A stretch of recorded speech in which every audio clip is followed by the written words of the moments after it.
আগামী 16ই August BNP সরকারের প্রথম 6 মাস পূর্ণ হতে যাচ্ছে। আর এই সময়টিকে সামনে রেখেই রাজনৈতিক অঙ্গনে এখন আলোচনার কেন্দ্রবিন্দুতে রয়েছে মন্ত্রিসভার রদবদল। কর্মদক্ষতা ও ভাবমূর্তির মূল্যায়নের ভিত্তিতে মন্ত্রিসভা থেকে বাদ পড়তে পারেন বেশ কয়েকজন মন্ত্রী ও প্রতিমন্ত্রী।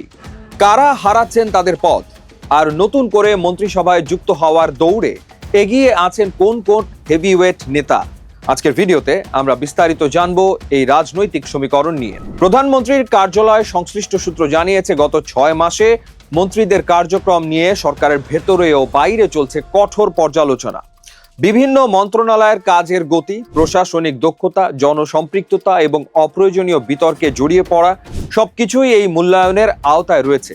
বর্তমানে 24 জন মন্ত্রী ও 24 জন প্রতিমন্ত্রীর পারফরমেন্স যাচাই করা হচ্ছে। এছাড়া বর্তমানে প্রায় 12 জন মন্ত্রী একাধিক মন্ত্রণালয়ের দায়িত্ব পালন করায় কাজের গতি কিছুটা ব্যাহত হচ্ছে। ফলে দায়িত্ব পুনর্বন্টন এবং মন্ত্রিসভার আকার বাড়ানোর বিষয়টিও এখন আলোচনার টেবিলে। রাজনৈতিক সূত্রে জানা গেছে, মন্ত্রিসভায় অভিজ্ঞ রাজনৈতিক ব্যক্তিদের অন্তর্ভুক্তির বিষয়ে জোরালো গুঞ্জন রয়েছে। বিশেষ করে বিএনপির স্থায়ী কমিটির সদস্য ডক্টর খন্দকার মোশাররফ হোসেন, গয়েশ্বর চন্দ্র রায়, ডক্টর আব্দুল মঈন খান এবং সেলিমা রহমানের নাম সম্ভাব্য মন্ত্রিসভার সদস্য হিসেবে জোরালোভাবে আলোচনায় রয়েছে।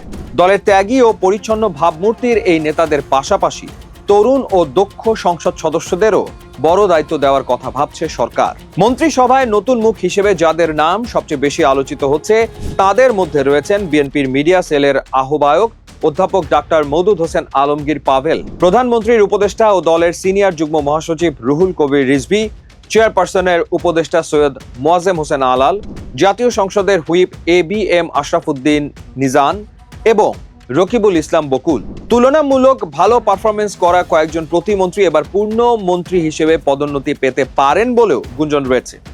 শুধু বিএনপি নয়, সরকারের শরিক ও সমমনা দলগুলোর মধ্য থেকেও বেশ কয়েকজন নেতাকে মন্ত্রিসভায় টেকনোক্র্যাট বা বিশেষ কোটায় নেওয়ার আলোচনা চলছে।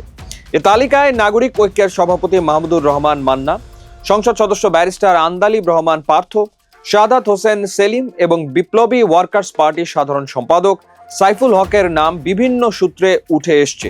নির্বাচনী ইশতেহার বাস্তবায়ন এবং সাধারণ মানুষের দুর্ভোগ লাঘবে যারা সফল হয়েছেন, তাদেরই প্রাধান্য দেওয়া হবে এই রদবদলে। বিশ্লেষকরা মনে করছেন, এবারের মন্ত্রিসভা রদবদলের পেছনে সবচেয়ে বড় চালিকা শক্তি হতে পারে মাঠ প্রশাসনের ওপর নিয়ন্ত্রণ এবং সাধারণ মানুষের জীবনযাত্রার মান উন্নত করার তাগিদ। গত 6 মাসে দ্রব্যমূল্য নিয়ন্ত্রণ, আইন শৃঙ্খলা পরিস্থিতির উন্নয়ন এবং প্রশাসনিক দীর্ঘসূত্রিতা হ্রাসের মতো জনগুরুত্বপূর্ণ বিষয়গুলোতে যেসব মন্ত্রী আশানুরূপ গতি আনতে পারেননি, তাদের বাদ দেওয়ার বিষয়টি এখন সময়ের দাবি হয়ে দাঁড়িয়েছে। সরকার খুব ভালোভাবে বুঝতে পেরেছে যে জনগণের প্রত্যাশা পূরণে ব্যর্থ হলে তার নেতিবাচক প্রভাব পুরো রাজনৈতিক দলের ওপর পড়বে।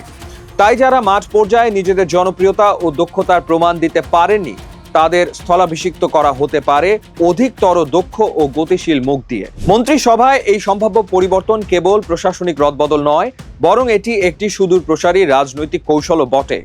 শরিক দলগুলোকে সন্তুষ্ট রাখা, দলের ভেতরে বিভিন্ন মতপার্থক্য দূর করা এবং আগামী দিনের রাজনৈতিক চ্যালেঞ্জ মোকাবেলায় একটি শক্তিশালী ও ঐক্যবদ্ধ টিম তৈরি করাই সরকারের মূল লক্ষ্য।